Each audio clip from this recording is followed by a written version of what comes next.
Isang mapagpalang araw sa bawat isang mga ka-AOP, and for this day ay nais ko pong magbahagi ng 5 kaalaman patungkol sa iyong pananampalataya.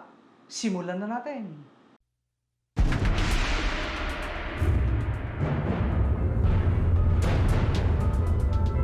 Una, ang pananampalataya ay hindi dapat nakabase sa nararamdaman. Hindi nakabase dapat yan sa iyong emosyon.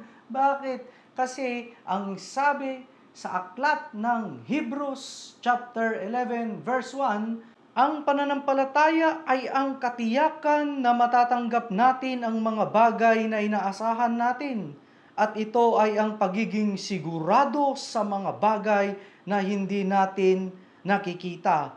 Kaya ang pananampalataya pala mga kapatid ay may katiyakan at kasiguraduhan ka sa pagtitiwala at paniniwala mo sa ating Panginoong Diyos. Pero kung yan ay ibabase mo sa iyong nararamdaman, abay maraming pwedeng mangyari dyan. Kasi kadalasan, ang pakiramdam ng isang tao ay temporary lang. At ang mahirap pa, dumarating ka sa punto na hindi mo maunawaan kung ano nga ba ang iyong nararamdaman. Kaya nga, totoo ang mababasa natin sa aklat ni Propeta Jeremias sa chapter 17 verse 9. Patungkol ito sa puso o di kaya naman ay sa nararamdaman ng tao. Ito ang sabi ng ating Panginoong Diyos, ang puso ng tao ay mandaraya higit sa lahat at lubos na masama. Sino ang nakakaalam kung gaano ito kasama? Ano ang ibig sabihin, mga kapatid? Maaari tayong malinlang ng ating nararamdaman. Pagka sinabi nating puso, hindi yung literal na puso, bagkus yung nararamdaman ng ating katawan. Kaya ang pananampalataya po, wag nating ibabase sa emosyon o sa pakiramdam. Pero ang sabi ng ating Panginoong Jesucristo sa kanyang unang kautusan, mahalin mo ang iyong Diyos ng buong puso. Ang ibig sabihin nun ay, you will desire Him with all your heart. Desire, talagang gugustuhin. Pero hindi lang po puso ang nakalagay doon, kasi mayroon ding with all your mind, with all your soul, and with all your strength. Siguraduhin natin, tiyakin natin na totoo ang ating relasyon sa Panginoon. Pangalawang bagay, dapat ang pananampalataya mo ay rooted sa Biblia. Ibig sabihin, ang pundasyon o ang pinagmumulan ng iyong kaalaman patungkol sa pananampalataya ay walang iba kung hindi sa Biblia, sapagkat ang Biblia, yan ang salita ng ating Panginoong Diyos. Hindi ba't sinabi rin ng ating Panginoong Diyos na hindi lang sa tinapay nabubuhay ang tao, bagkus sa salita na nagmumula sa bunganga ng Panginoong Diyos. At yung salitang iyon, yun na po yung nasa Biblia. Katulad na lamang ng ating mga guro, o kahit ano pang eksperto yan, lahat naman po ng kanilang tinuturo ay nagmumula sa mga aklat. Nagmumula po yan sa mga pinag-aaralan nila. Ano po, mayroon palagi silang basihan para mas maunawaan natin ang pananampalataya at ang ating Panginoong Diyos ay nandyan na po ang Biblia. Ang kagandahan, mga kapatid, ang Biblia natin, napakaraming translation na. Kaya basta marunong kang magbasa sa dialect mo o sa lingwahe mo, abay mauunawaan mo yan.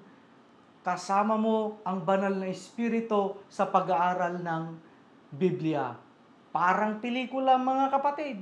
Hindi mo malalaman ang nasa kalooban ni Voldemort kung hindi mo pag-aaralan ang Harry Potter, mapapelikula man o mapalibro. Sabi nga rin dito sa Colossians chapter 2 verses 6 to 8, dahil tinanggap nyo na si Kristo Jesus bilang Panginoon, mamuhay kayo ng karapat-dapat sa Kanya.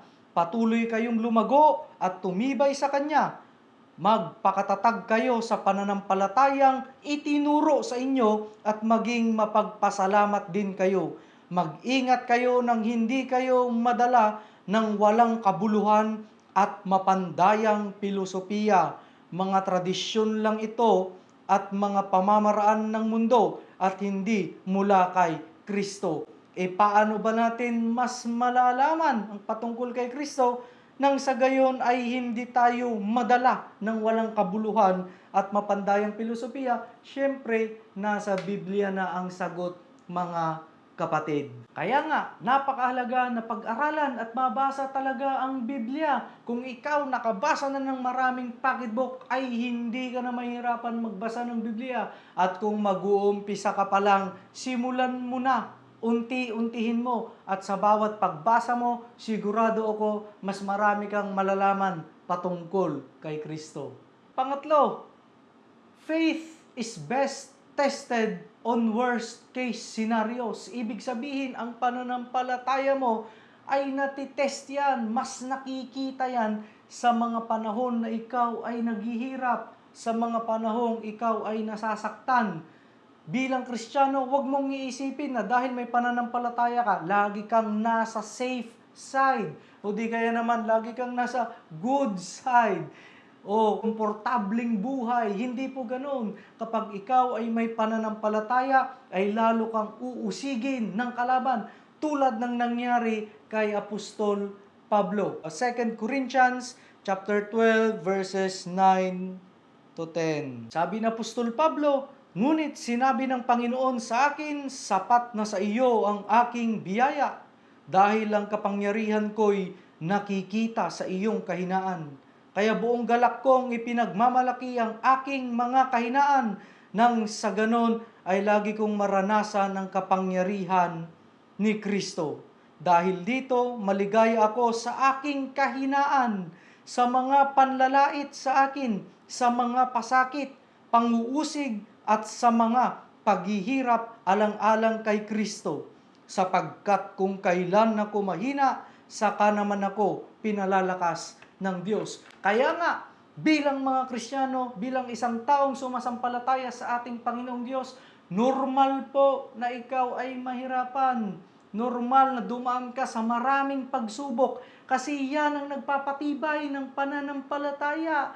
Diyan mo makikita kung papaano gumagalaw ang Diyos sa buhay mo. Kung ikaw ay may problema ngayon, kung ikaw ay nahihirapan, huwag mong tatakbuhan. Yakapin mo, harapin mo, at makikita mo, kasama mo pala palagi si Kristo. Ika-apat, ang pananampalataya, hindi ibig sabihin, ibibigay ng Diyos lahat ng gusto mo, o lahat ng wishes mo, lahat ng pangarap mo sa mundong ito. Hindi po genie ang ating Panginoong Diyos. Siya ay hari ng mga hari. Kaya dapat mataas ang paggalang at respeto natin sa Kanya. Pero mga kapatid, meron siyang sinabi na ibibigay niya. Matthew chapter 6 verses 31 to 33. Kaya huwag kayong mag-alala kung ano ang inyong kakainin, iinumin o susuotin. Ang mga bagay na ito ang pinapahalagahan ng mga taong hindi kumikilala sa Diyos. Ngunit alam ng inyong amang nasa langit na kailangan ninyo ang mga bagay na ito. Kaya unahin ninyo ang mapabilang sa kaharian ng Diyos at ang pagsunod sa kanyang kalooban, at ibibigay niya ang lahat ng pangangailangan ninyo. Kaya doon pa lamang makikita na natin na ibibigay ng Panginoong Diyos ang pangangailangan ng isang taong sumasampalataya upang mabuhay at magampanan ang kanyang misyon sa mundo. Ang ibibigay ng Panginoong Diyos, yung sapat na pangangailangan mo sa buhay. Kaya wag po nating iisipin, mga kapatid, na hindi ibig sabihin na ikaw ay may pananampalataya, lahat ng ginagawa mo sa buhay magiging successful sa paningin mo o sa pananaw mo o sa pananaw ng mundong ito. Hindi po. Kung ikaw ay may pananampalataya, hayaan mo ang Panginoong Diyos na siya ang magbigay ng ito sa'yo. Huwag mong pangunahan kasi alam na alam niya kung ano ang kailangan mo. Ikalima, ang pananampalataya mo dapat nakikita sa gawa.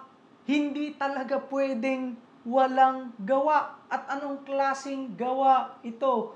Gawa na rooted in love. Ibig sabihin, yung gawa mo ay dulot ng pagmamahal. Ginagawa mo ang isang bagay kasi mahal mo ang Panginoong Diyos at mahal mo ang iyong kapwa. Sabi nga ni Santiago, mayroong dalawang uri ng pananampalataya, ang pananampalatayang buhay at ang pananampalatayang patay. Ang pananampalatayang patay, ito ang isang klase ng pananampalataya na walang ginagawa. Pero ang pananampalatayang buhay, yan ang makakapagsalba sa iyo. Ang pananampalatayang buhay, ito ay ang klase ng pananampalataya na nakikita sa gawa. Kaya napakahalaga mga kapatid na mayroon tayong ginagawa bilang isang mananampalataya. Hindi ka lang uupo, nanonood ng TV, papasok sa trabaho, magmumodule sa eskwelahan, tapos na. Hindi po ganoon. Meron po tayong gawain para sa Panginoon at sa ating kapwa. Ito rin naman po ang sinabi ng ating Panginoong Hesukristo mula sa kanyang two greatest commandments. Hindi po ba? Ang mahalin mo ang Diyos ng lahat ng meron ka. Heart, mind, soul, and strength. And of course, ang ating kapwa.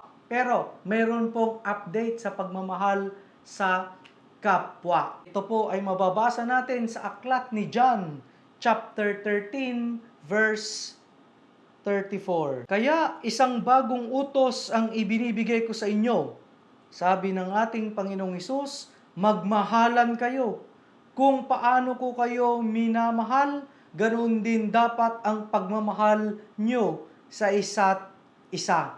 Ibig sabihin mga kapatid, yung klase ng pagmamahal natin sa ating mga kapwa ay katulad ng sa kung papaano tayo minamahal ng ating Panginoong Hesukristo. Pagpapala po ng Panginoong Diyos sa bawat isa.